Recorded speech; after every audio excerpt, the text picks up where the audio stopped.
Hello friends, good evening. कैसे हैं आप? माई सेल्फ सी ए पवन साडा and I am here teaching on the platform of an academy, India's largest online education platform. Welcome to Let's Crack CA Exams.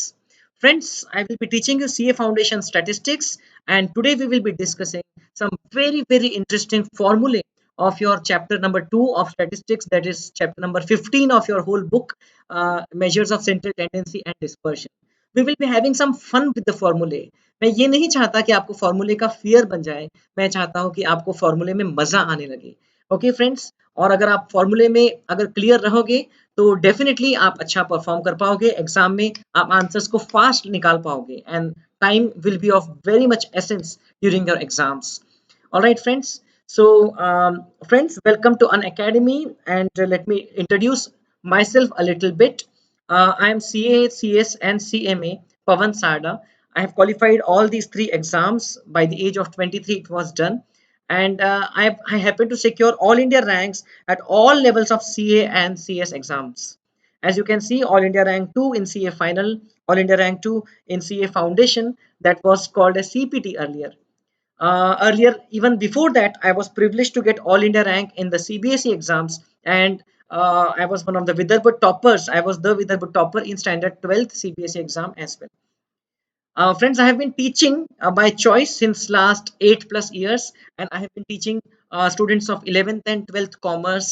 Plus, I have been teaching students of chartered accountancy at all levels, and I'm really enjoying this journey as a teacher.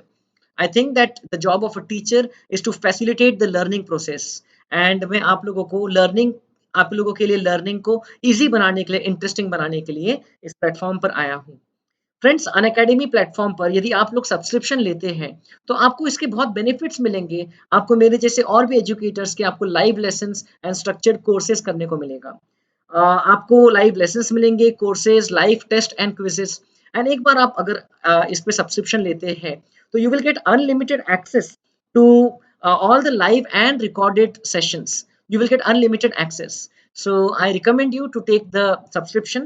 और ये subscription लेने के लिए आप लोगों को Unacademy का learning app download करना होगा, उसमें CA foundation and intermediate goal select करना होगा, और उसमें जाकर के सीए पवन, ये वाला जो कोड है सीए पवन, इस कोड को यूज करके आप सब्सक्रिप्शन ले सकते हैं। अगर आप ये वाला कोड यूज करते हैं तो you will get a lot of discount, right? आपको 10% डिस्काउंट मिल जाएगा। फर्दर आप जितने ज्यादा महीनों का सब्सक्रिप्शन लेते हैं तो उतना आपको पर मंथ कॉस्ट जो है वो कम पड़ेगा। This is a part of the averages that we will be studying soon. तो per month cost very simple, right? आप 1 मंथ का सब्सक्रिप्शन लेते हैं, 3150 रुपीज पड़ता है, तो पर मंथ कॉस्ट आई है 3150। 3 मंथ का सब्सक्रिप्शन लेते हैं, 7875 rupees after discount. 7875 divided by 3, पर मंथ कॉस्ट आ गई 2625।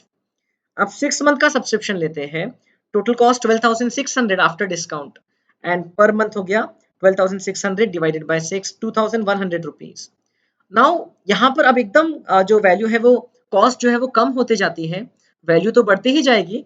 आप 12 मंथ का सब्सक्रिप्शन लेते हैं तो डबल द टाइम, बट आपको सिर्फ इंक्रीमेंटली सिर्फ 1 महीने के जितना एक्स्ट्रा पे करना होगा।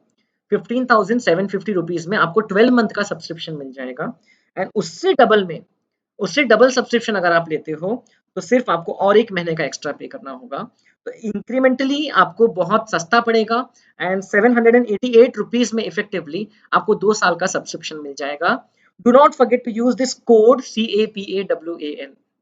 All right friends, now let us come to the topic and let us discuss the interesting concepts that are there to be discussed for us in CA Foundation Statistics.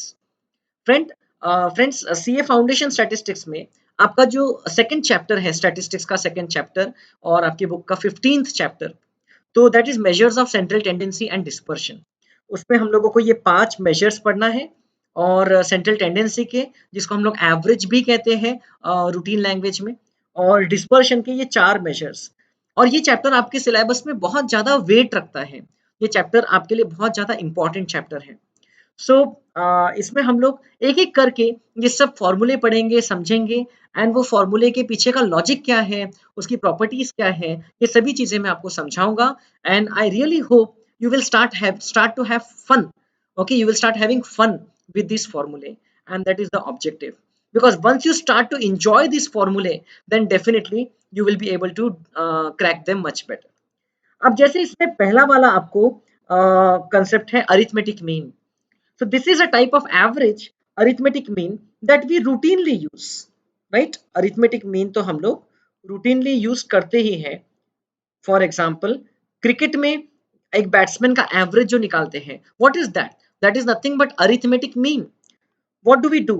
We take the total of all the values or all the runs scored by the batsman and divide by the number of innings. Okay, we divide that by the number of innings that the batsman has played, or to be more precise, the number of times the batsman has got out. क्योंकि not out रहता है तो उसको one complete inning नहीं गिनते हैं. सो arithmetic mean का जो कैलकुलेशन होता है, फॉर्मूला जो होता है, that is very simple. I hope you already know that. हम लोग करते हैं total of all observations. Total of all observations. Okay, हम लोगों को सबसे पहले कुछ डेटा मिलना चाहिए जिसके ऊपर हम लोग ये पूरे कैलकुलेशंस कर रहे हैं, divided by the number of observations. तो हम लोगों को ये एक ऐसा एवरेज मिल जाता है जो कि पूरे डेटा का रिप्रेजेंटेटिव वैल्यू बन जाता है. So instead of using data of so many innings of Virat Kohli, we can use the average of Virat Kohli and say कि विराट कोहली हर मैच में पता है इतना स्कोर करता है. फॉर एग्जाम्पल, विराट कोहली ने अगर अलग अलग इनिंग्स में कभी 100 रन, कभी 20 रन, कभी 10 रन, कभी 65 रन, कभी 80 रन, कभी 120 रन अलग अलग इनिंग्स में बनाए हैं, तो हम लोगों को यदि ये पता करना है या कंपेयर करना है कि who is the better batsman between Virat Kohli and some other batsman, say AB de Villiers और say Rohit Sharma, who is the better batsman, तो हम लोग क्या करेंगे? हम लोग विराट कोहली के टोटल रन्स देखेंगे उतनी इनिंग्स के, और हम लोग divide by number of innings करेंगे. तो हमको मिलेगा कि भाई एक इनिंग में how much output do we get, how much runs does Virat Kohli score per inning.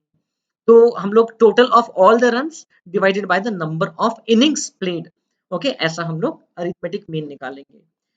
अब ये अरिथमेटिक मीन बड़ा ही एक इंटरेस्टिंग एंड यूजफुल फॉर्मूला है. It is the most commonly used formula for central tendency, उसमें तो कोई दो राय नहीं है.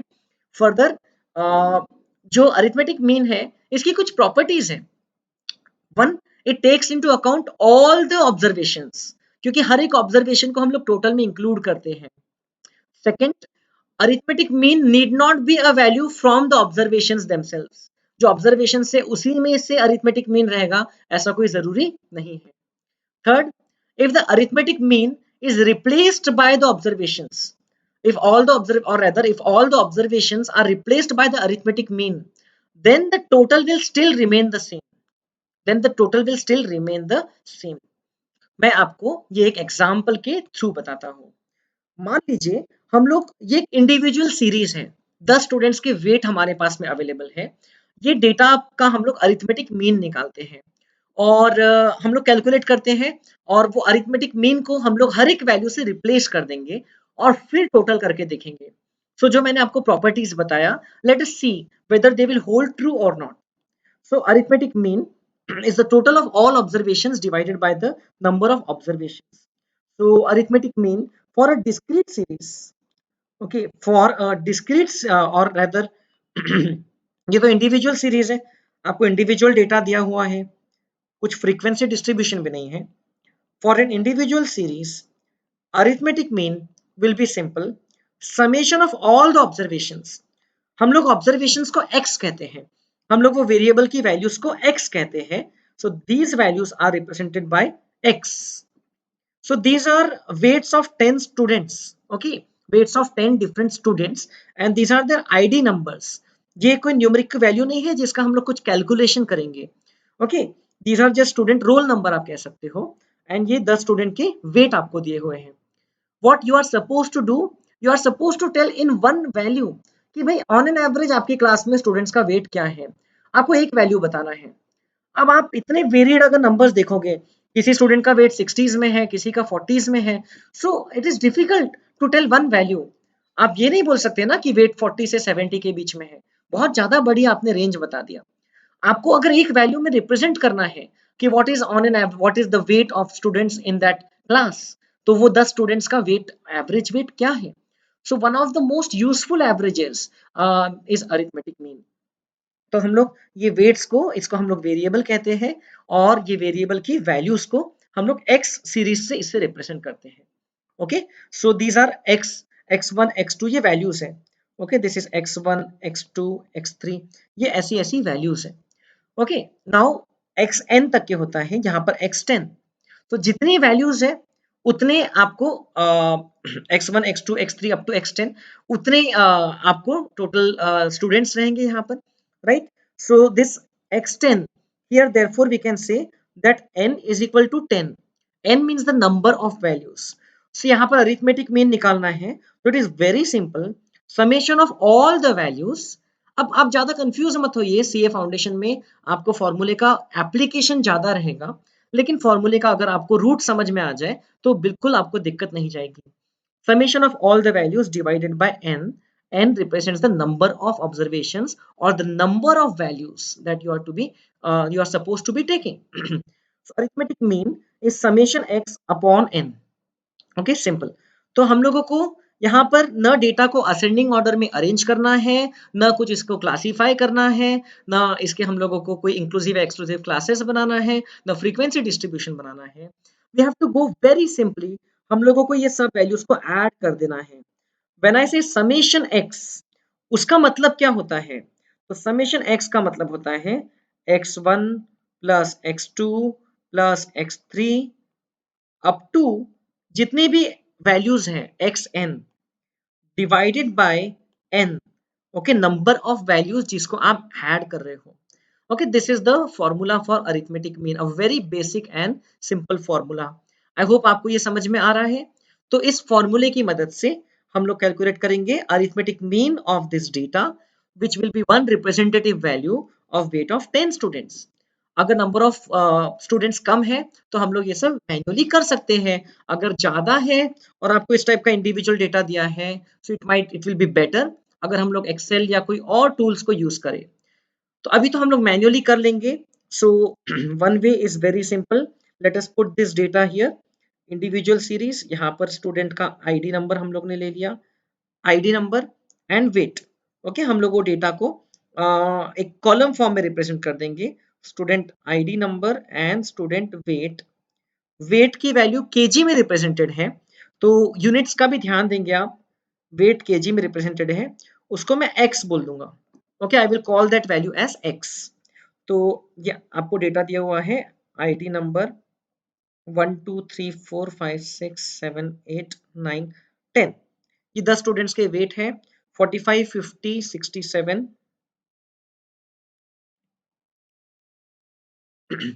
61 62 56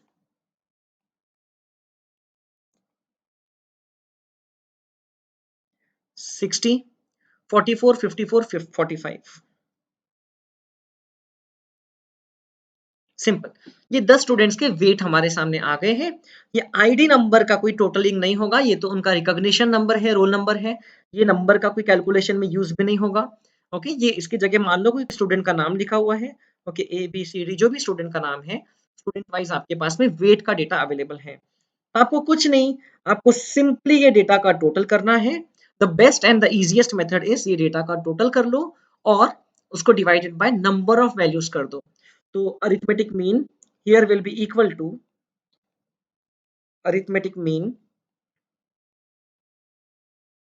will be equal to summation x upon n। तो summation of these values calculator की मदद से हम लोग कर लेते हैं, 45 plus 50 plus 67 plus 61 plus 62 plus 56 plus 60 plus 44 plus 54 plus 45। तो ये टोटल आ गया बेटा, आप देख सकते हो 544। ओके, टोटल वेट आ गया ऑफ 10 स्टूडेंट्स 544। तो एवरेज वेट आ गया, ये 10 स्टूडेंट्स के वेट का एवरेज वैल्यू आ गई 544 टोटल वेट, इसको हम समेशन एक्स बोलेंगे।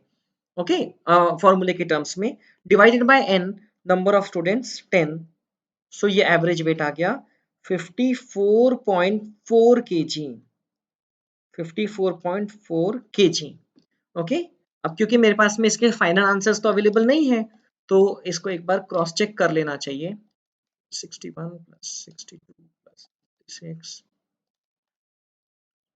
आप भी चेक कर लीजिए आपका भी ऐसा ही आ रहा है कि नहीं। यस 544। ओके, और ये जो डेटा लिखा था एग्जैक्टली यही डेटा हम लोग ने यूज किया है, राइट।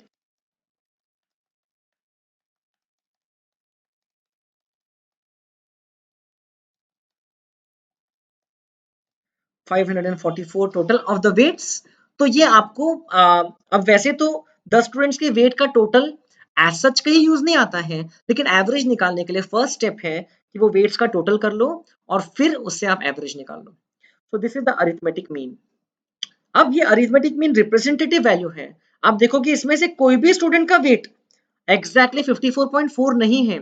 इनफैक्ट सिर्फ एक स्टूडेंट का वेट 54 है, बाकी तो 55 भी किसी स्टूडेंट का वेट नहीं है, 53 भी नहीं है, 54 है, 56 है।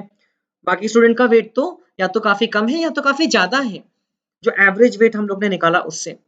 फिर भी जो 54.4 की वैल्यू हमने निकाला ये यहाँ पर मैटर करेगी। ओके, ये इस डेटा को रिप्रेजेंट कर रही है। Okay, this is called as a representative value. तो इसको हम लोग यूज करेंगे। इसकी जो प्रॉपर्टीज है, एक चीज, एक प्रॉपर्टी हमेशा रहती है अरिथमेटिक मीन की। मैं आपको कुछ प्रॉपर्टीज भी बताते ही जाऊंगा। तो एक काम करता हूँ, मैं एक शीट पे प्रॉपर्टीज लिखते जाता हूँ।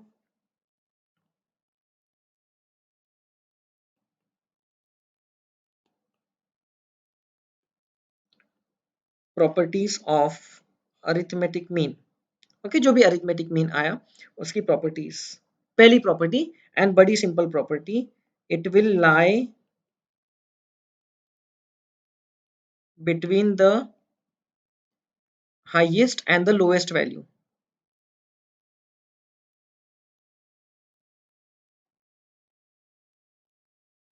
अरिथमेटिक मीन जो है वो हाईएस्ट और लोएस्ट वैल्यूज के बीच में रहेगा।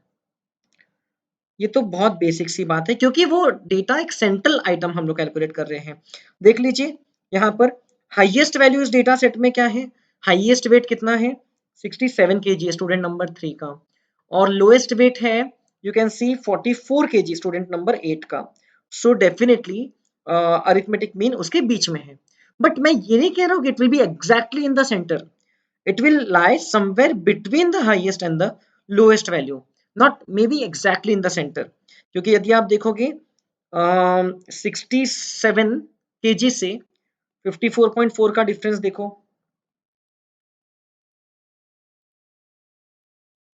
67 माइनस 54.4 तो 12.6 का डिफरेंस आता है।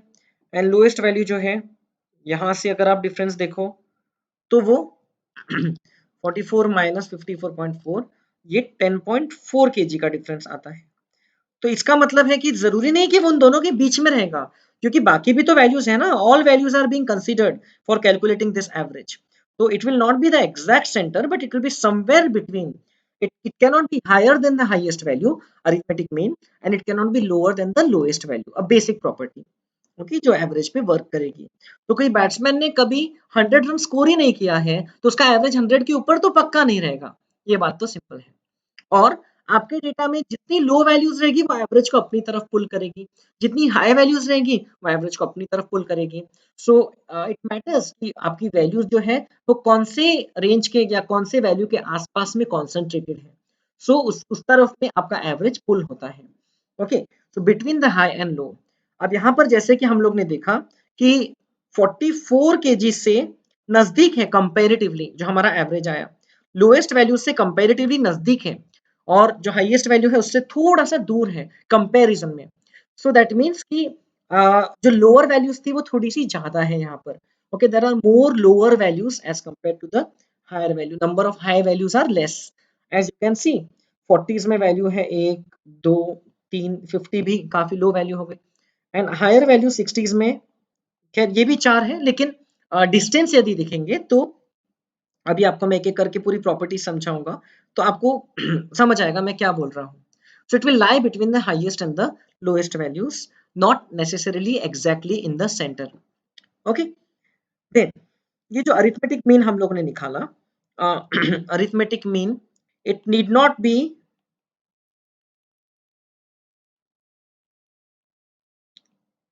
any of the values। Okay, it need not be equal to any of the values in the data set। So arithmetic mean जो है it can be even a decimal. Okay, specially अगर कई अगर आप जैसे number of runs जो है, number of runs तो एक डिस्क्रीट वेरिएबल है, राइट? नंबर ऑफ रन्स तो एक डिस्क्रीट वेरिएबल है, बट इवन दैट इज वो जो है वहां पर डेसिमल्स में उसका एवरेज आता है। सो मतलब कि अरिथमेटिक मीन जो है वो ऐसी वैल्यूज भी ले सकता है जो कि प्रैक्टिकली पॉसिबल भी नहीं होगी। जैसे विराट कोहली का एवरेज हो सकता है 48.57। सो 48.57 रन कभी भी कोई टीम में स्कोर नहीं कर सकता है विराट कोहली। आधा रन भागा तो उसको कंप्लीट रन नहीं गिनेंगे ऑब्वियसली, लेकिन arithmetic mean can be any decimal point also which may not be actually there as any of the values, जैसा कि यहाँ पर है। यहाँ पर कोई भी वैल्यू 54.4 के बराबर तो है ही नहीं। तो this is the second property of this arithmetic mean जो हम लोग फॉर्मूले से डिराइव कर रहे हैं, summation x upon n। I hope you can see this. उसके अलावा उसके अलावा और क्या-क्या प्रॉपर्टीज यहाँ पर अप्लाई होगी? और भी बहुत सारी छोटी बड़ी बातें हैं। देखिए, अगर हम लोग अरिथमेटिक मीन जो है, अगर हम लोग हर एक वैल्यू को अरिथमेटिक मीन से डिस्प्लेस कर दें, अगर हर एक वैल्यू की जगह हम लोग 54.4 54.4 ऐसा लिख दें, तो जो टोटल है it will remain the same. देख लीजिए करके, if all values are replaced by arithmetic mean, अगर हर एक कॉलम में अरिथमेटिक मीन आ जाए, अरिथमेटिक मीन को हम लोग एक्स बार ये नोटेशन से भी बोलते हैं। Okay, x bar. Okay, x के ऊपर में एक डैश। तो अगर हर एक वैल्यू की जगह हमने अरिथमेटिक मीन डाल दिया 54.4 54.4 और उसका टोटल यदि लगाए, तो आप खुद देख सकते हैं वो टोटल बिल्कुल हमारे गिवन वैल्यूज के टोटल के साथ एग्जैक्टली मैच होगा, because that is how the arithmetic mean was calculated in the first place. तो ये देखिए ये क्या होता है, आपने हर जगह अगर 54.4 लिख दिया तो इसका टोटल या तो आप कैलकुलेटर में करके देख लो, या तो आप यहाँ पर थोड़ा सा लॉजिक लगा करके देखो। अगर 54.4 को मुझे 10 टाइम्स ऐड करना है, तो what do I do, how do I calculate the total? मैं इसका टोटल निकालने के लिए करता हूँ 54.4 into 10। How do I calculate the total of arithmetic mean और total of that? Same number को 10 बार ऐड करना है तो उसको 10 से मल्टीप्लाई करेंगे, तो 54.4 इंटू 10, करेक्ट?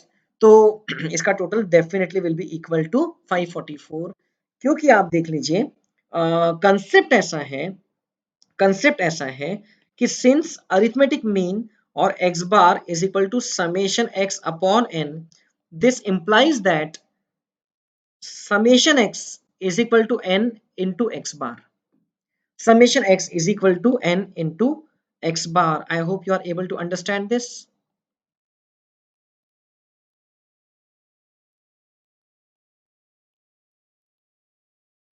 ऐसा हो गया। सो समेशन x जो अगर कोई सीरीज का अगर अरिथमेटिक मीन दिया हुआ है एंड वो सीरीज की आपको नंबर ऑफ वैल्यूज दी हुई है, तो आप सिंपल वो सीरीज का टोटल अगर करना है तो आप बिल्कुल बॉदर मत करो, just multiply the arithmetic mean with the number of values. So third property बन के आई, the total of all observations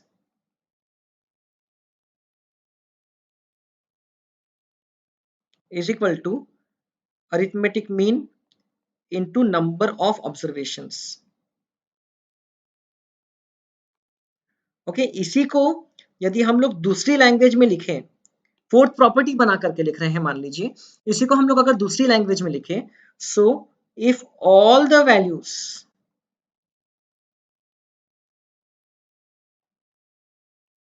are replaced by arithmetic mean, then the total of the series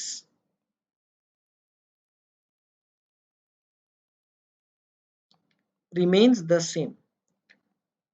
अगर हर एक वैल्यू को arithmetic mean से replace कर दिया तो total will remain the same. Okay, this is the property which you can understand, है ना? क्योंकि ये घूम फिर के उसी तरीके से तो कैलकुलेट हुई है, राइट? सो ये हम लोगों ने कंसेप्ट देखा। तो arithmetic mean lowest and highest value के बीच में रहेगी, it is a representative value.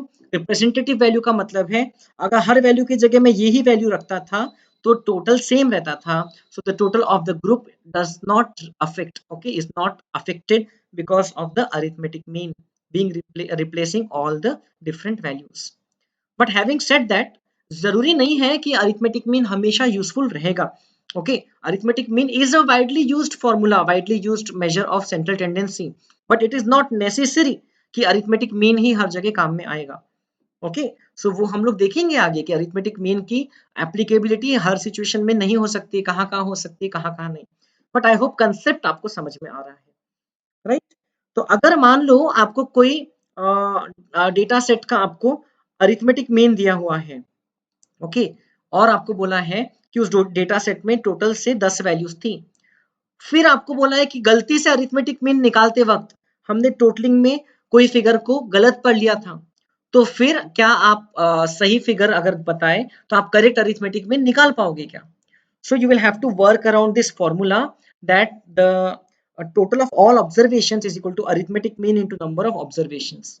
So I will take up some questions of that type also for you कि arithmetic mean की property को use करके किस तरीके से हम लोग पूरा उसके अलग अलग टाइप के क्वेश्चंस को रियल लाइफ में भी अलग अलग सिनेरियोज में हम लोग सॉल्यूशंस पे आ सकते हैं। ऑलराइट, सो आई होप यहाँ तक कि आपको बिल्कुल कंफ्यूजन नहीं है। This is the very basic part of arithmetic mean. अब एक और प्रॉब्लम, अब देखिए आप यहाँ पर हर एक वैल्यू में से अगर अरिथमेटिक मीन का डिफरेंस ले लिया जाए x minus x bar, okay, मैं क्या कर रहा हूं, अरिथमेटिक मीन को हर वैल्यू में से माइनस कर रहा हूं। सो दिस माइनस दिस, ये वैल्यू निकाल रहा हूं। सो 45 माइनस 54.4 नेगेटिव वैल्यू आएगी, आप समझ लीजिए 45 माइनस 54.4 नेगेटिव वैल्यू आएगी। तो x माइनस एक्स बार यदि कैलकुलेट करते हैं तो निकाल लीजिए वैल्यूज क्या क्या आ रही हैं। ये आ रही हैं -9.4, 50 माइनस 54.4 होती है -4.4, 67 माइनस 54.4 होती है +12.6, क्योंकि 67 इज अ बिगर नंबर। यदि हम लोग सिर्फ x माइनस एक्स बार कर रहे हैं, ओके, हर एक x की वैल्यू से उसके अरिथमेटिक मीन को अगर हम माइनस कर रहे हैं तो 67 minus 54.4 is 12.6. Similarly 61 minus 54.4 is 6.6. ये जो डिफरेंसेस है इसको हम लोग कहते हैं डिविएशन। ओके, इसको हम लोग कहते हैं deviation from the mean. Okay, deviation from the mean, arithmetic mean से डिविएशन उस वैल्यू का। सो ये जो डिविएशन हम लोग कैलकुलेट कर रहे हैं, देखिए इसका अल्टीमेटली रिजल्ट क्या आएगा। 62 minus 54.4 is 7.6, 56 minus 54.4 is 1.6, 60 minus 54.4 is 1.6। बहुत सारे पॉजिटिव वैल्यूज आ गई, बट नीचे देखो, नीचे तीन वापस से लोअर वैल्यू है, एवरेज से लोअर। तो 44 minus 54.4 is minus 10.4, 54 minus 54.4 is minus 0.4, right, and 45 minus 54.4 is minus 9.4। तो ये डिफरेंसेस जो आए हैं, यदि हम लोग इसका टोटल लेते हैं, डिफरेंसेस जो आए हैं उसका टोटल यदि हम कैलकुलेटर पे करते हैं तो ध्यान से समझिए क्या होगा। ओके, आप करके देख सकते हो। पहले मैं पूरी पॉजिटिव वैल्यूज को ऐड कर देता हूँ। बीच की जो 5 वैल्यूज दिख रही है थर्ड से लेकर के 7th, वो पॉजिटिव वैल्यूज है। Okay, just a coincidence in this data. So 1.6 ये एक्चुअल डेटा है, मैंने मेरे स्टूडेंट से कलेक्ट किया है। सो ये हो जाएगा, ये जो 5 वैल्यूज है इसका टोटल आ रहा है पॉजिटिव वैल्यूज का +34, एंड जो ये वाली वैल्यूज है, ओके, नेगेटिव वैल्यूज, तो -9.4 एंड -4.4, इसका टोटल है 13.8, -13.8 एंड 10.4, 10.4 -10.4 -0.4 -9.4, इसका टोटल आ रहा है 20.2, सॉरी -20.2। तो यदि आप देखो ध्यान से तो जो नेगेटिव डिफरेंसेस का टोटल है वो भी आ रहा है -20.2 -13.8 करो, वो भी आ रहा है 34, और जो पॉजिटिव डिफरेंसेस का टोटल है वो भी आ रहा है 34। तो यदि आप इसका प्रॉपर टोटल निकालने जाओगे कैलकुलेटर पे, so grand total will be equal to 0। क्या ये एक कोइंसिडेंस है? The answer is no, this is a property of arithmetic mean. ये कैसे आई है मैं आपको ये भी समझाऊंगा। Okay, how did it come, ये भी समझाता हूँ। लेकिन इससे एक प्रॉपर्टी हमको मिल गई, that the sum of deviations of the of the values from the arithmetic mean, the sum of the deviations is equal to 0। इसको हम लोग कहते हैं summation x minus x bar। Okay, summation of x minus x bar is always equal to 0। तो मैं यहां पर लिख देता हूं property number 5। Okay, the sum of deviations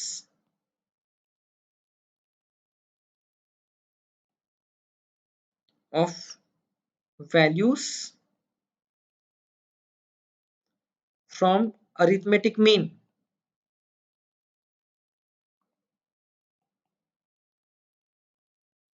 is equal to 0। इसको हम लोग नोटेशन में ऐसा लिखते हैं, summation x minus x bar is equal to 0। Okay, तो ये हो गई और एक प्रॉपर्टी। ठीक है, तो यहां पर जो थर्ड वाली प्रॉपर्टी थी उसको भी नोटेशंस में कैसे लिख सकते हैं, summation x is equal to x bar into n, या n into x bar. Okay, तो I hope you are able to understand. Arithmetic mean is one of the easiest averages, लेकिन ये बहुत ज्यादा मैथमेटिकल प्रॉपर्टीज होल्ड करता है। सो यहाँ तक कि हम लोगों को कुछ प्रॉपर्टीज जो है कुछ इसकी समझ में आ गई है होपफुली, राइट। सो अब ये क्यों हुआ है, ये जो सम ऑफ डिविएशन से 0 क्यों आया है, ये समझना होगा हमको, राइट। डिविएशन जब आपने किया तो उसका डिफरेंस 0 क्यों आया है, देखते हैं इसको हम लोग। देखिए मैं यही वाला डेटा ले रहा हूं।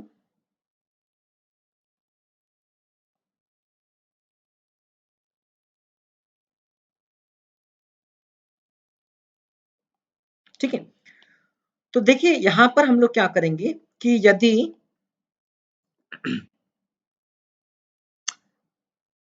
यहां पर हम लोग देखेंगे कि अरिथमेटिक मीन अगर माइनस कर रहे हैं तो बेसिकली हम लोग 54.4 जो है वो 10 टाइम्स माइनस कर रहे हैं। ओके, देखिए सम ऑफ डिविएशन क्या होगा, सम ऑफ डिविएशन क्या होगा।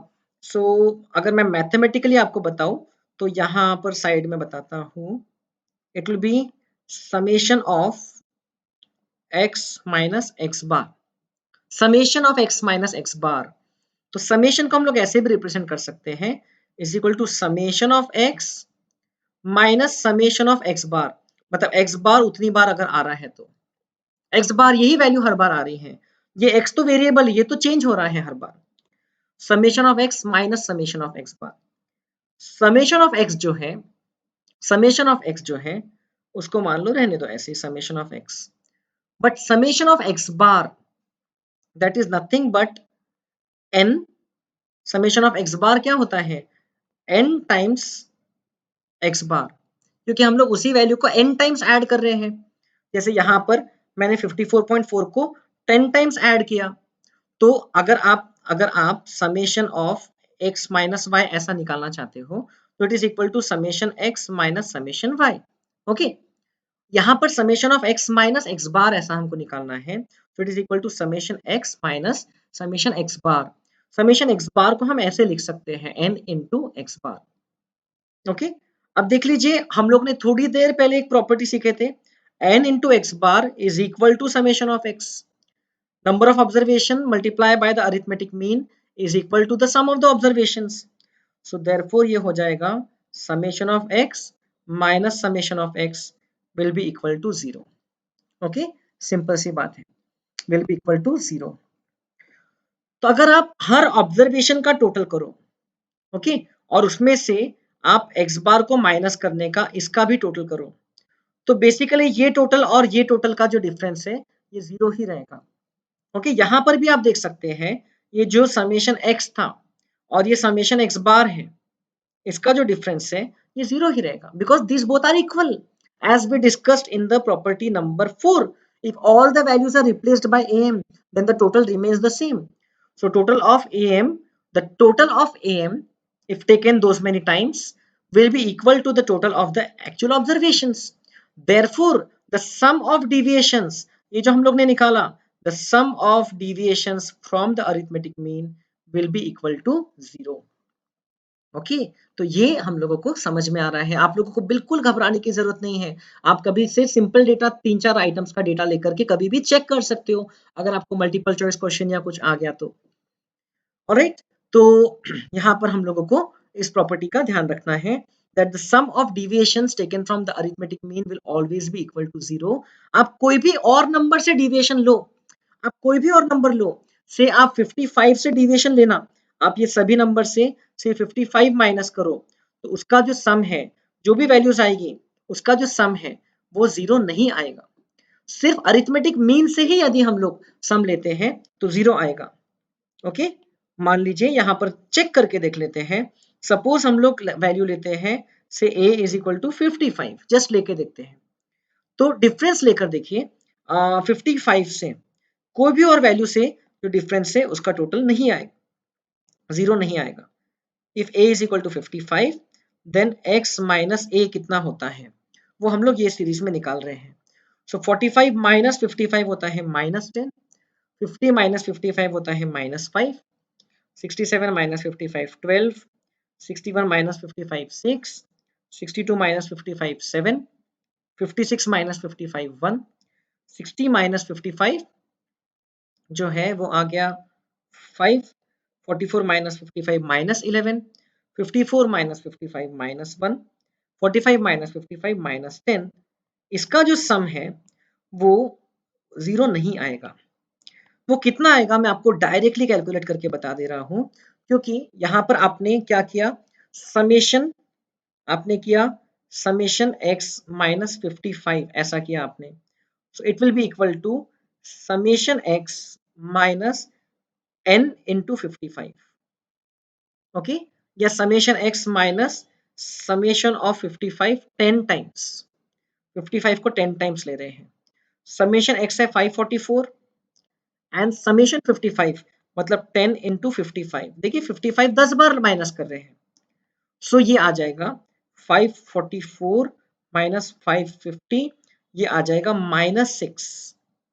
तो अगर आप ये ऐसा भी टोटल करके देखोगे तो -6 ही आएगा। So sum of deviations from any observation, इसको हम ऐसे निकाल सकते हैं, summation x minus that value is equal to summation x minus n times that value. अगर हम लोग हर एक वैल्यू में से सेम वैल्यू अगर माइनस कर रहे हैं तो, प्लस करते हैं तो भी it will be summation x plus that value, तो ऐसा होगा। सो चलिए बताइए कितना हो गया, ये टोटल कितना हो गया, आप खुद ही चेक कर सकते हैं। इसको हम लोग चेक करने के लिए सिंपल कैलकुलेशंस करेंगे। जो पॉजिटिव वैल्यूज है उसका टोटल, पॉजिटिव वैल्यूज का टोटल हो गया है 12 प्लस 6 है 18, 18 प्लस 7 25, 25 प्लस 6 है 31, एंड जो नेगेटिव वैल्यूज है उसका टोटल ये है -15 और ये है -22, एज यू कैन सी। तो you can see the grand total of this will be -37 plus 31, तो ग्रैंड टोटल विल बी -6। तो जैसे कि हम लोग ने नीचे फॉर्मूले से भी निकाल दिया, ग्रैंड टोटल जो है वो -6 आ गया। I hope you are able to understand. अब इस तरीके से आप कोई भी वैल्यू से लेकर के देखो, कोई भी वैल्यू से चेक करो, तो आपको जो total sum of the deviation है वो नॉन जीरो आएगा, अनलेस आप x बार से लेते हो।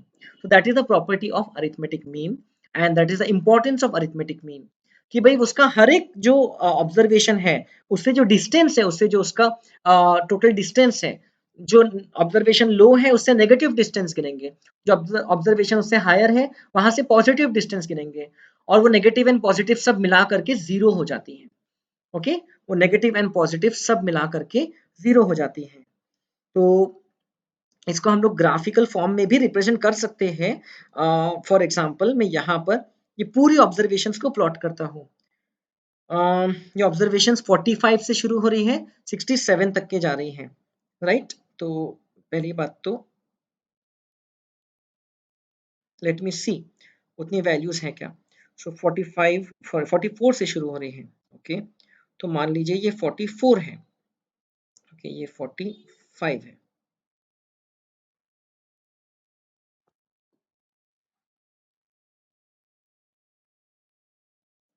वैल्यूज क्या क्या लिया है उसने? 44, 45, 46 नहीं है यहाँ पर, तो जो वैल्यूज है हम लोग उतनी ही मार्क करेंगे। 50 है, 44, 45, देन 46, 47, 48, 49, 46, 47, 48, 49, 50। सो इसको हम बोल देंगे, आपको ग्राफिकली समझा रहा हूं मैं डायग्राम की मदद से, स्केल पे वो वैल्यूज कहाँ कहाँ प्लॉटेड हैं। तो देन 50 के बाद में अगली वैल्यू है 54, देन 54 के बाद में 56,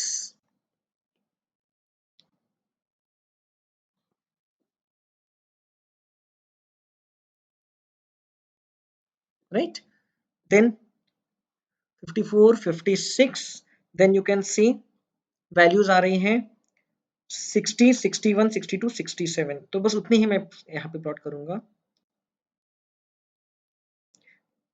60 ये हो जाएगी 60, 61, 62, 1, 63, 4, 5, 6, 67। ये स्केल है, ये प्रॉपर यहाँ से हम लोग यदि मेजर करेंगे तो these are the various values.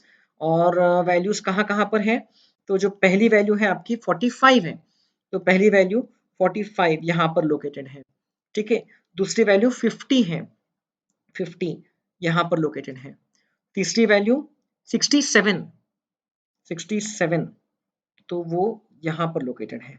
Okay, ये स्टूडेंट आईडी नंबर है, 1 2 3 4, इस तरीके से अलग अलग स्टूडेंट्स हैं। चौथी वैल्यू 61, पांचवी 62, 61, ये वैल्यू यहाँ पर लोकेटेड है। ऑन अ स्केल अगर हम लोग वो पूरी वैल्यूज को मार्क करते हैं, पांचवी 62।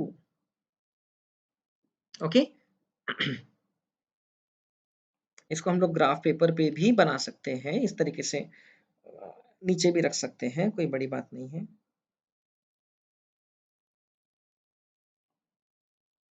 ओके, ये पूरे 10 स्टूडेंट्स की वैल्यूज में यहाँ पर प्लॉट कर रहा हूँ।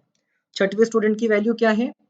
56, सातवें की 60, तो 56 छठवें स्टूडेंट की वैल्यू 56, सातवें की 60, देन 8, 9, 10, 8, 44, 9, 54 एंड 10, 45, 44, 54 एंड 45, तो 44, 54 एंड 45, ये ऐसी वैल्यूज है बेसिकली। ओके, वैल्यूज इस तरीके से स्प्रेड है अलग अलग स्टूडेंट्स की। ओके, तो अब यदि हम लोगों को एक ऐसी वैल्यू चाहिए, एक ऐसी वैल्यू चाहिए हमको, कोई भी वैल्यू जहां से अगर हम लोग डिस्टेंस लें, तो से हम लोग वैल्यू लेते हैं 55। ओके, यहां से अगर हम लोग डिस्टेंस लें हर एक वैल्यू का, ओके, ये मेन रोड है मान लीजिए। ओके, ये मेन रोड है, इतना आपको पीछे जाना है, इतना आपको आगे जाना है। ओके, तो अगर ये नेगेटिव और ये पॉजिटिव टोटल अगर देखेंगे तो ये जीरो हो जाता है। ओके, इतना दूर आपको एक ऐसा सेंट्रल टेंडेंसी, एक सेंट्रल वैल्यू चाहिए इस डेटा को रिप्रेजेंट करने वाली, जहां से पीछे भी उतना ही डिस्टेंस जाना है और आगे भी टोटल उतना ही डिस्टेंस जाना है। सो हम लोग कोई भी वैल्यू लेते हैं, अगर से हम लोग लेते हैं यहाँ पर से 50 लेते हैं एज अ रिप्रेजेंटेटिव वैल्यू, तो बहुत गड़बड़ हो जाएगी। क्योंकि यदि आप देखते हो कि चलिए 50 से यहाँ तक का जो डिस्टेंस है, ये जो डिस्टेंस है और ये जो डिस्टेंस है, 3 पॉइंट 50 से कम है, तो ये 3 पॉइंट की वैल्यू कितनी, डिस्टेंस कितना हो जाता है? सो 50 से यहाँ पर -5, 50 से 44 तक के -6, 50 से 45 तक के -5। बहुत अच्छी बात, एक पॉइंट तो 50 ही है, तो उसका वैल्यू हो जाता है 0। फिर ये डिविएशंस इस तरफ में अगर आप निकालते हो तो ये बहुत ज्यादा आते हैं। I hope you can see this. तो ये जो पॉजिटिव डिविएशन से पॉजिटिव साइड में आपको बहुत ज्यादा ट्रैवल करना है। सो जो ये लाइन के इस तरफ में जितना आपको ट्रैवल करना है उतना ही इस तरफ में ट्रैवल करना है, तो वो लाइन बन जाएगी हमारी arithmetic mean. Okay, that value will be the arithmetic mean. अभी 50 से लग नहीं रहा है, क्योंकि नेगेटिव साइड में टोटल डिस्टेंस सिर्फ आ रहा है -16, पॉजिटिव साइड में आप देखो 50 से लेकर के सिर्फ 67 तक भी चले जाओगे तो +17 हो गया, ऑलरेडी पॉजिटिव डिस्टेंस जो है वो एक्सीड हो गया। 50 से 62 तक जाओगे तो +12 हो गया। तो naturally 50 is not a good representative number here. Okay, 50 एक प्रॉपर रिप्रेजेंटेटिव नंबर नहीं है। तो ऐसा ही हमको एक नंबर ढूंढना है बेसिकली, जो कि जहां से नेगेटिव डिफरेंस और पॉजिटिव डिस्टेंस जो है उसका टोटल जो है वो 0 हो जाए, या negative distance is equal to the positive distance. तो जैसा कि हम लोगों ने यहाँ पर निकाला 54.6, उससे जो नेगेटिव वैल्यूज थी उसका टोटल डिस्टेंस 20.2 प्लस 13.8 मतलब -34 आया, एंड पॉजिटिव वैल्यूज थी वहां का टोटल आया 34। पॉजिटिव मतलब उसकी उससे बड़ी जो वैल्यूज थी। तो 54.4 को यदि मैं इस ग्राफ पे प्लॉट करता हूं, 54.4, और वहां से यदि डिस्टेंस निकालता हूं, ये देखिए 54.4 मैंने प्लॉट किया, और यहां से यदि मैं डिस्टेंसेस कैलकुलेट करूंगा, सो अब वो डिस्टेंसेस जो है से ये नेगेटिव साइड के डिस्टेंसेस,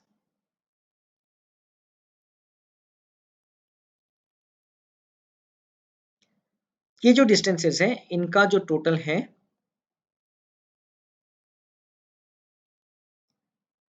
ओके, यहां तक के आपका जो एवरेज पॉइंट है वहां तक के जितना नेगेटिव साइड में है उतना ही पॉजिटिव साइड में होना चाहिए, तो हम वो वैल्यू को एवरेज या अरिथमेटिक मीन कहते हैं। ओके, ये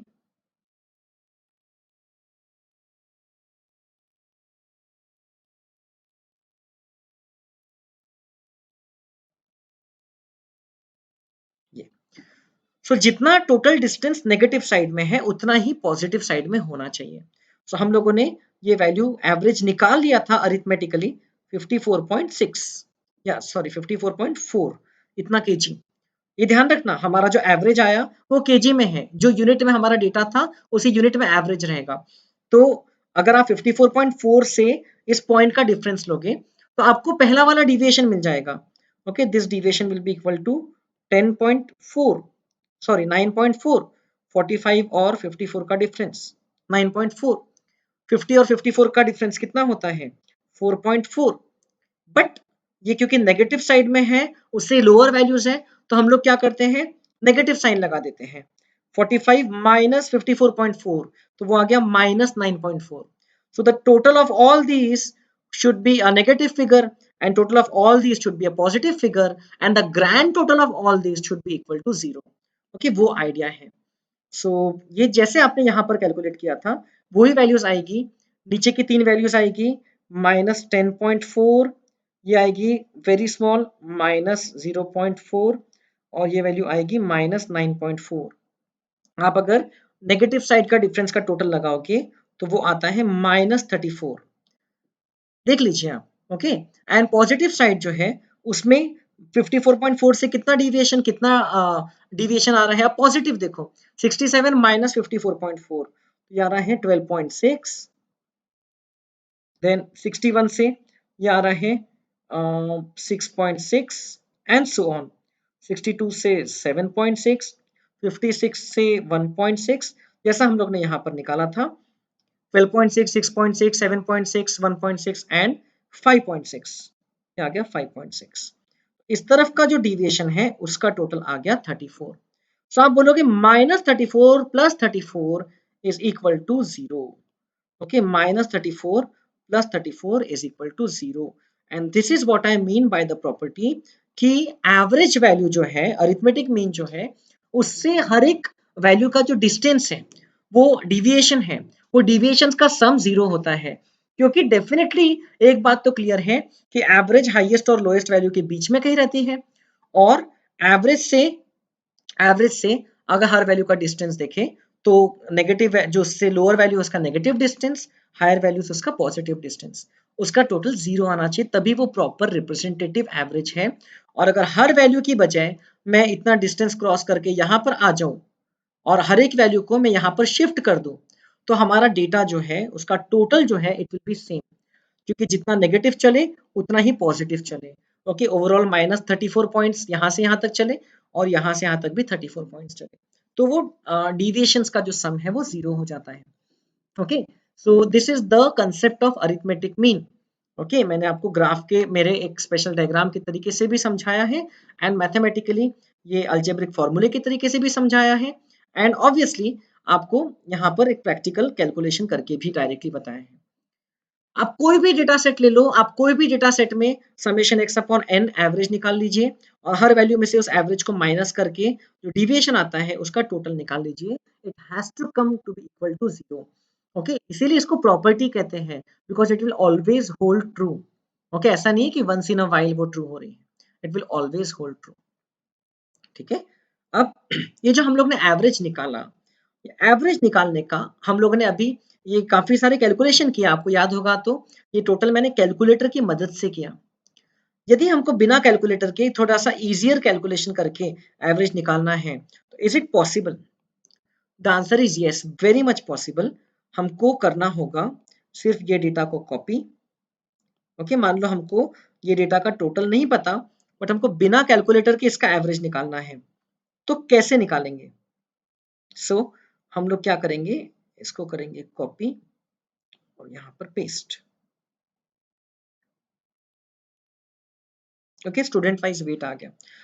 तो जैसे हम लोग ने थोड़ी देर पहले हर वैल्यू में से 55 माइनस किया था तो उसके बाद टोटलिंग करना आसान हो गया था, वैसे ही हम लोग एक अज्यूम्ड मीन ले लेंगे। हम लोग ये डेटा देख करके हम सोच लेंगे कि मीन क्या होगा। ओके आप ये हर वैल्यू में से वो कॉमन वैल्यू को माइनस कर दोगे। अब आप चाहो तो हर वैल्यू को रिड्यूस कर सकते हो, सब में से 45 भी हटा सकते हो तो वैल्यू छोटी हो जाएगी, या आप एक बीच की वैल्यू हटा सकते हो। जैसे ये 44 आप देख सकते हो लोएस्ट वैल्यू है, 67 हाईएस्ट वैल्यू है, कहीं ना कहीं बीच में आता है 55 या 56। तो आप हर एक वैल्यू में से उतना वैल्यू हटा सकते हो। मान लो मैं 50 हटाता हूँ। ओके आप कुछ भी वैल्यू हटा सकते हो। सो मैं क्या कर रहा हूँ, मान लो मैं हर वैल्यू में से मैं 50 हटा देता हूँ। एवरेज सिंपलर तरीके से निकालने का आपको मेथड बता रहा हूँ। उससे क्या हो जाएगा, हर एक वैल्यू काफी छोटी हो जाएगी, ऑलमोस्ट सिंगल डिजिट या थोड़ी सी ही बड़ी रहेगी, तो उसकी टोटलिंग आसान हो जाएगी। तो हर वैल्यू में से एक सिंगल वैल्यू हटा दो तो हम एक उसको अलग वेरिएबल बोल देंगे। Let us call this variable as y। Let y is equal to x minus 50। Okay x और y से ज्यादा घबराने का नहीं है अपने को।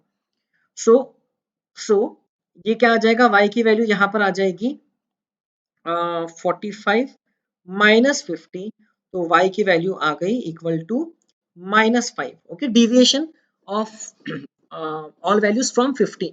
ओके तो हम लोग x माइनस 50 कर रहे हैं। Then next will be 50 minus 50 is equal to 0। इस तरीके से हम लोग डिविएशंस निकालेंगे। 67 माइनस 50 17। देखो 50 माइनस करना बहुत आसान है। 11 12 6 10 60 minus 50 44 minus 50 is minus 6, this is plus 4 and this is minus 5। अब इससे क्या हो गया, हमारे ये जो टोटल ये जो वैल्यूज आई डिविएशन से थोड़ी छोटी आई है ना, इसका टोटल करना थोड़ा मुश्किल था। बट अब ये जो थोड़ी छोटी वैल्यूज आ गई इसका टोटल करना कंपैरेटिवली आसान है। इसको हम लोग मैन्युअली भी कर पाएंगे without the use of calculator. तो हम लोग क्या करेंगे, इसका टोटल करने के लिए मैं आपको सिंपल तरीका बताता हूँ। जो नेगेटिव और पॉजिटिव वैल्यू कट जाती है उसको कटने दो। जैसे कि ये -6 और +6 कट जाता है, इसका टोटल 0 हो गया। -5 और +10 ये कट जाएगा, ये टोटल 0 हो गया। बचा क्या, 17 11 12 और 4, इसका टोटल तो आप मेंटली कर सकते हो है ना। 28 + 12 30, 30 + 4 ये हो गया 34।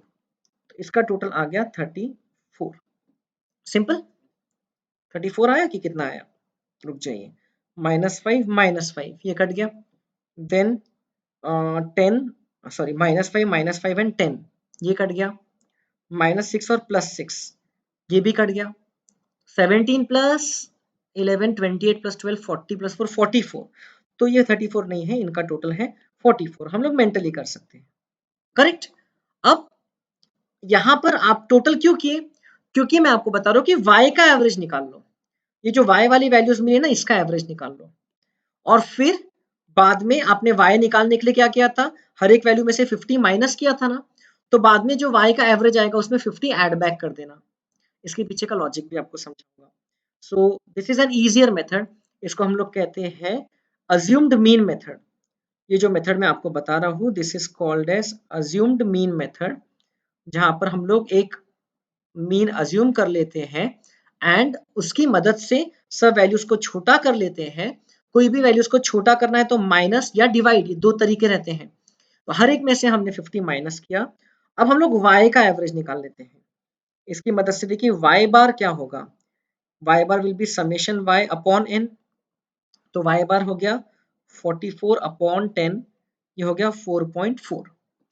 अब इसका क्या रिलेवेंस है, y बार की मदद से हमको x बार मिल जाएगा यहाँ पर। ओके, y बार की मदद से हम लोग x बार निकाल सकते हैं। कैसे, तो देखिए आपने x से y पर आते वक्त, जब आप x से y आ रहे थे तो आपने सब में से 50-50 माइनस किया था। अब सोच के देखिए, इमेजिन कीजिए, अब आपको y से वापस x पे जाना है, आपको y से वापस x पे जाना है, तो आपको 50-50 ऐड करना पड़ेगा, आपको 50-50 ऐड करना पड़ेगा हर वैल्यू में। सो पहले मैं आपको डायरेक्ट आंसर बता दे रहा हूँ, फिर उसका प्रूफ बता रहा हूँ कि क्यों। सो what we need to do here is to calculate x bar. To calculate average of x here, x bar will be equal to, देख लीजिए, if y is equal to x minus 50, we can say x is equal to y plus 50, x is equal to y plus 50, therefore x bar is equal to y bar plus 50, so it will be equal to 4.4 plus 50। So x बार इस तरीके से भी आ जाता है, जहां पर आपको बहुत कॉम्प्लेक्स कैलकुलेशन नहीं करना होता है। यहाँ पर तो ठीक है, वेट्स फिर भी ये छोटे छोटे नंबर्स थे, 40s 50s 60s में थे। कई डेटा अगर आपको बहुत ज्यादा बड़ी बड़ी वैल्यूज दी हैं तो, और लेकिन वो डेटा कोई एक वैल्यू के आसपास फ्लक्चुएट कर रहा है, तो आप वो अज्यूम मीन करके वो डेटा से आप रिड्यूस कर दो वैल्यूज को, छोटी वैल्यूज आ जाती हैं, तो आप फिर बिना कैलकुलेटर की मदद से भी काम कर सकते हो एंड ज्यादा कन्वीनियंटली आपको काम हो जाता है। अब ये क्यों ऐसा हुआ, if y is equal to x minus 50, x is equal to y plus 50, I hope ये तो आपको समझ में आ रहा है, राइट। तो मैं आपको why this is true, x bar is equal to y bar plus 50, ये क्यों सही है ये आपको बताता हूँ। ओके, देख लीजिए, x bar is equal to, if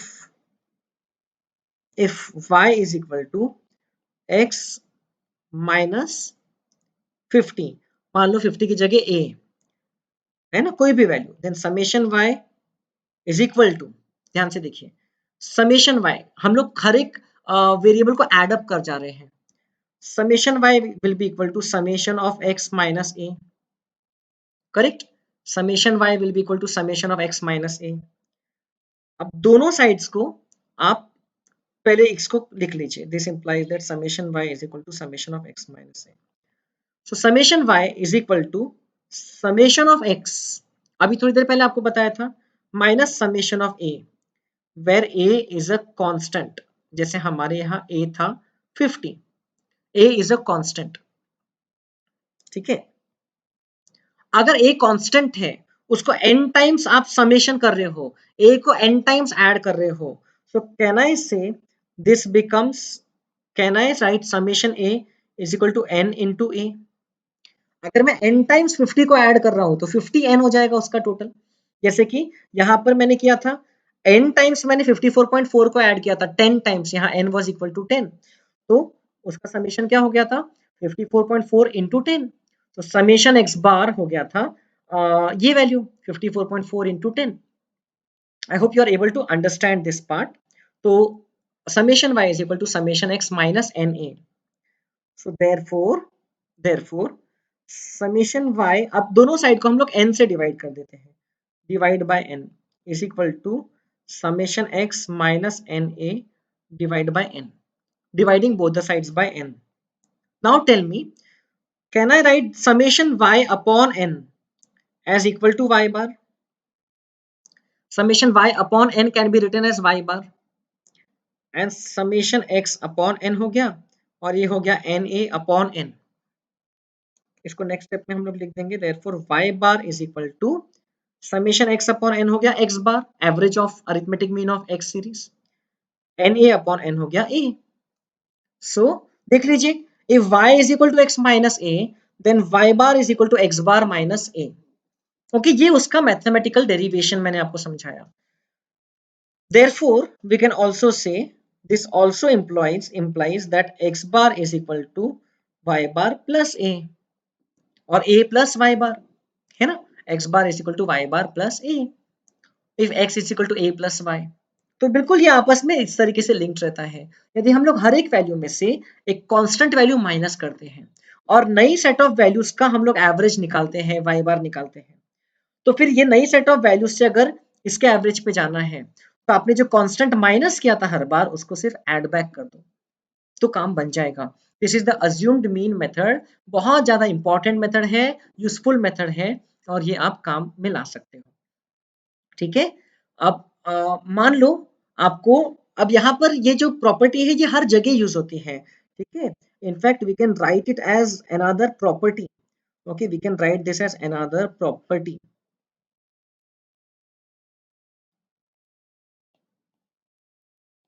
property of arithmetic mean, property number 6। इसको पहले मैं वर्डेड फॉर्म में लिख रहा हूं। If every value of a set of observations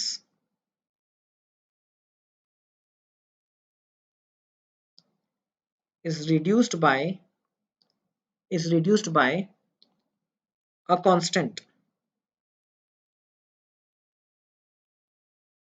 okay, then arithmetic mean of new observations, arithmetic mean of the new derived observations is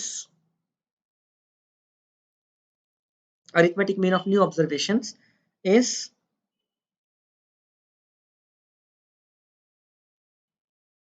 equal to arithmetic mean of original observations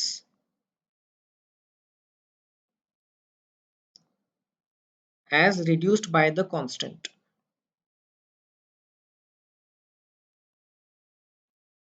as reduced by that constant। तो इसको हम लोग symbolically कैसे represent करेंगे? if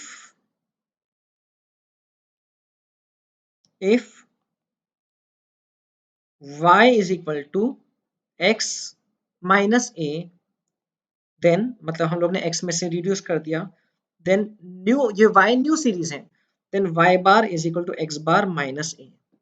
okay, इसको use करके, ये property को यूज करके हम लोग बहुत बड़ी बड़ी डेटा सेट्स के भी एवरेजेस जो है वो निकाल सकते हैं। तो आप हर वैल्यू में से कांस्टेंट रिड्यूस करने का ध्यान रखो। Okay, where a is a constant. Okay, if a is a constant, same number है, तो ये प्रॉपर्टी बहुत काम की है। अब जिस तरीके से अगर हम लोग ने x में से कुछ रिड्यूस किया तो x के एवरेज में से भी उतना रिड्यूस हो जाता है y के एवरेज तक पहुंचते पहुंचते, और इसको यूज करके हम लोग x का एवरेज भी निकाल लेते हैं।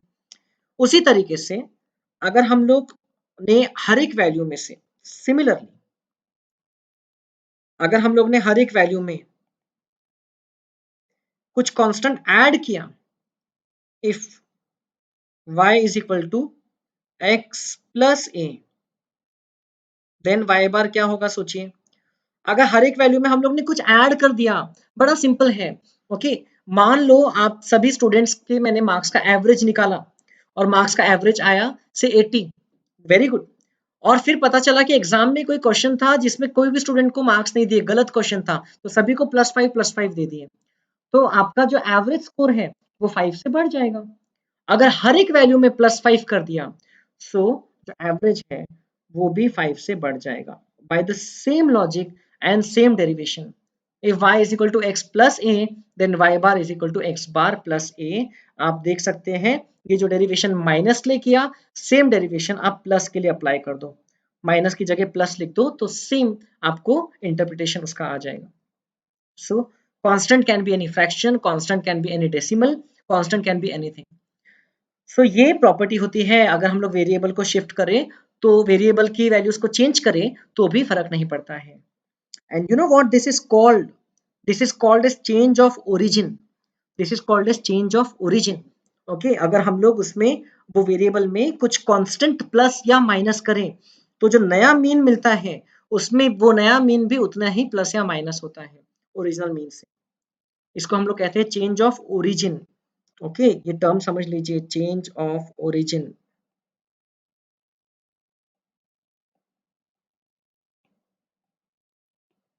So it is the same thing. If y is equal to a plus minus या x plus minus a, then y bar is equal to x bar plus minus a. So we can say that arithmetic mean is dependent on change of origin.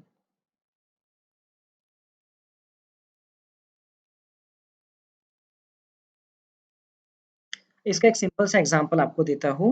मान लीजिए आपने एक measuring tape से students का आपने चलो ये जो वेइंग स्केल थी, ये वेइंग स्केल पे आपने स्टूडेंट्स का वेट लिया था। ओके, आपने खुद डेटा कलेक्ट किया था बाय ऑब्जर्वेशन मेथड। ओके, ये वेइंग स्केल पे आपने कलेक्ट किया था। तो हर एक वैल्यू पे मान लो बाद में पता चला कि जो आपकी वेइंग स्केल थी, वो वेइंग स्केल सभी स्टूडेंट का वेट 2-2 केजी एक्स्ट्रा दिखा रहे हैं। मतलब जो उनका करेक्ट वेट है वो 2-2 केजी कम होना चाहिए। तो आप क्या करोगे? अब आप ये हर एक में से या तो 2-2 माइनस करके फिर एवरेज निकालो, या तो यदि आप इसका एवरेज निकाल के बैठे हो तो सिर्फ इस एवरेज में से 2 माइनस कर दो, तो आपको करेक्ट एवरेज मिल जाएगा। और अगर वो वेइंग स्केल अगर सबका वेट से कम दिखा रही थी तो आप इसमें ऐड कर दो। 2-2 केजी कम दिखा रही थी तो आप जो न्यू वेरिएबल्स या तो निकाल लो, करेक्ट वेट्स निकाल लो, या तो जो आपने ये वेरिएबल्स के हिसाब से वेट निकाला है उसका जो एवरेज निकाला है तो उसमें +2 कर दो, या जो भी शॉर्टफॉल था। है ना, लॉजिक ये है। ऐसे इस कई सारी जगह पर इस तरीके से हम लोग अरिथमेटिक मीन को यूज करते हैं। ओके, अरिथमेटिक मीन की ये सब प्रॉपर्टीज हैं जो अभी तक के आपको मैंने बताया है। सो डेटा अगर इस तरीके से दिया हुआ है तो भी हम लोग देखिए, या तो पूरे डिटेल्ड मेथड से काम करो, या तो हर वैल्यू में से वो एक कांस्टेंट माइनस कर दो। ओके, और वो जो y मिला, जो नया वेरिएबल मिला, उसका हम लोग एवरेज निकाल लो, फिर वो एवरेज में वापस से वो कांस्टेंट ऐड बैक कर दो। So that property is actually used in calculating the mean itself. तो मीन की ही प्रॉपर्टी मीन कैलकुलेट करने में हम लोग यूज कर लेते हैं और कैलकुलेशन आसान बना लेते हैं। आप यहाँ पर 50 की जगह आप कोई भी वैल्यू ले सकते थे। ये डेटा सेट में जो वैल्यू नहीं है वो भी ले सकते थे। ओके, से आप 58 ले सकते थे, ये डेटा सेट में कहीं 58 नहीं है। डेटा सेट के बाहर की जो वैल्यू है वो भी ले सकते थे, से आप 30 ले सकते थे। हर एक में से 30 माइनस किया तो भी आखिरी में उतना ऐड कर देना, जितना माइनस किया उतना ऐड कर देना, तो आपको मिल जाएगा उसका करेक्ट मीन जो है। ठीक है, this is the assumed mean method. तो ये हो सकता है कि आप लोगों ने स्कूल लेवल पे पढ़ा होगा, बट मैंने आपको बहुत डेप्थ में जाकर के पढ़ाया है। ओके, थ्रू आउट जो है इसका हम लोगों ने अंडरस्टैंडिंग लिया है, एंड इसकी मदद से अरिथमेटिक मीन जो आया, समेशन x अपॉन n, इसकी हम लोग ने बहुत सारी प्रॉपर्टीज भी देख लिया। Okay, it lies between the highest and the lowest values. It need not be equal to any of the values. Total of all the observations is equal to arithmetic mean into number of observations. If all the values are replaced by the arithmetic mean, then the total remains the same. This is very important. अब यहाँ पर देखो, if all the observations are replaced by arithmetic mean plus some other value, मान लो हमने हर एक observation को से 55 से रिप्लेस कर दिया, तो टोटल क्या आएगा इसका? So total will B, total क्या आएगा? तो आपको सिर्फ इतना करना है, अरिथमेटिक मीन और इसका डिफरेंस क्या है, into n, into number of observations. तो 0.6 डिफरेंस है, 0.6 इंटू 10 ये होता है 6। ये जो टोटल आ रहा है उसमें से +6 कर दो। ओके, तो अगर आपने ऑब्जर्वेशंस को कोई दूसरे ही नंबर से रिप्लेस कर दिया तो जो टोटल है वो आप वैसे भी निकाल सकते हो। सो this is all there is. अभी तक मैंने आपको सिर्फ इंडिविजुअल सीरीज में समझाया है। जो प्रॉपर्टीज हम लोग ने इंडिविजुअल सीरीज में अभी देखी है, इसी को हम लोग इम्प्लीमेंट करेंगे आगे के सेशंस में, इवन एक फ्रीक्वेंसी डिस्ट्रीब्यूशन में, और इवन डिस्क्रीट फ्रीक्वेंसी डिस्ट्रीब्यूशन में एंड कंटिन्यूस फ्रीक्वेंसी डिस्ट्रीब्यूशन में। उस दोनों में हम लोग ट्राई करेंगे और we will arrive at conclusion. I hope ये आपको समझ में आया। आप कोई भी रैंडम वैल्यूज लेकर के एवरेज निकाल सकते हो। अरिथमेटिक मीन जो है वो हम लोग समझो ये 4 वैल्यूज का निकालना था तो भी निकाल सकते थे। ओके, हम लोग सिर्फ ये 6 वैल्यूज का निकालना है तो भी निकाल सकते हैं। सो आपको यहाँ पर सबसे आसान है वो वैल्यूज की वो वैल्यूज को ऐड करो और divide by the number of values. तो ये 4 को ऐड करो divided by that. So it will be different, okay, वो अलग अलग आएगा। जैसे चार वैल्यूज का निकालने जाए तो 40 plus 50 plus 67 plus 61, 223 divided by 4, तो 55.75 आया। ओके, इसका मतलब ये वाले की थोड़ी सी हायर वैल्यूज यहाँ पर लोकेटेड है compare to our regular mean. तो इस तरीके से आप अरिथमेटिक मीन कोई भी इंडिविजुअल सीरीज का निकाल सकते हैं। I hope there is no doubt remaining. Properties तो और भी है अरिथमेटिक मीन की, but as we move on मैं और भी प्रॉपर्टीज आपको इंट्रोड्यूस करवाती जाऊंगा। This property is very very important, do remember this. Okay, और एक प्रॉपर्टी है that the sum of the squares of deviation, ये तो सिर्फ सम ऑफ द डिविएशंस हुआ। अगर हम लोग जो डिविएशन रहता था इसका यदि स्क्वायर करते थे, ओके, एक्स माइनस एक्स बार जो आया उसका यदि हम लोग स्क्वायर करते थे और उसका सम निकालते थे, so that would also be minimum. Okay, some of the squares of deviations from the arithmetic mean of the observations is also minimum. तो ये प्रॉपर्टी थोड़ा सा आगे जाकर के हम लोग समझेंगे। ओके, सो आज के सेशन में आपके लिए इतना ही है। अरिथमेटिक मीन को हम लोगों ने इंट्रोड्यूस किया, उसका फॉर्मूला देखा और उससे संबंधित प्रॉपर्टीज देखा। आपके मन में कोई भी सवाल होगा तो आप पूछ सकते हैं। If there is any confusion you can ask. Okay, so friends, it's been a pleasure teaching you. Now अब आपके जो भी comments हैं आप नीचे लिख देना, and do not forget to subscribe this channel Let's Crack CA Exams. And यदि आपने अन अकेडमी पर सब्सक्रिप्शन नहीं लिया है तो आप ये मेरा वाला कोड यूज करके CAPAWAN यूज करके 10% डिस्काउंट क्लेम कर सकते हो। और आप मुझे इंस्टाग्राम पे कांटेक्ट कर सकते हो, PA1 सारडा ये मेरी प्रोफाइल है on Instagram. Okay, you can connect with me there in case you want to ask anything. So thank you friends and see you next time.